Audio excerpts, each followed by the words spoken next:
Oui, alors c'est très symbolique. Pourquoi? Parce que, selon les règles les plus anciennes de la diplomatie, la délégation, dans sa composition même, est un signe qu'on envoie au monde entier. Et un signe qu'on envoie aux Français, et un signe qu'on envoie au Maroc. Et donc là, la présence représentative dans la représentation de la France, dans la délégation de la France de Yacine Bellatar, elle a un sens. Ça veut dire qu'en fait, on dit au Maroc et on dit aux Français, voilà la nouvelle France communautarisée. Voilà. C'est un bout de la France, c'est un bout représentatif, parce qu'une délégation, c'est une miniature. Et donc l'avion est une miniature de ce qu'est la France aujourd'hui. Donc on a envoyé dans la miniature le sieur Bellatar. Deuxièmement, vous venez de le rappeler, c'est un repris de justice. Donc dans l'avion, aux côtés du ministre de la Justice, il y avait un repris de justice. C'est peut-être pas très indiqué. Un repris de justice, on le met de côté, mais on ne le met pas au premier plan. En plus, c'est un faux comique et un vrai militant, donc proche des crypto-islamistes. Et puis enfin, il y a une chose qui n'a pas été notée, pas assez notée, c'est l'uniforme décolonial.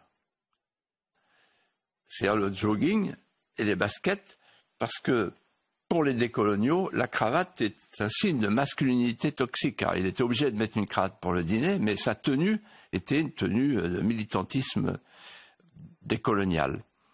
Alors, en fait, Emmanuel Macron envoie un signal hautement symbolique, parce que on se souvient, pour ceux qui ont un peu de mémoire, de deux moments où est intervenu Yacine Bellatar. Le premier, c'était le 22 mai 2018 avec M. Borloo, et échange de rapports.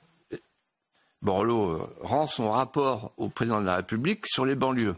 Et le président lui dit que deux mâles blancs échangent des rapports entre eux alors qu'ils ne vivent pas dans les quartiers, ça ne marche plus comme ça.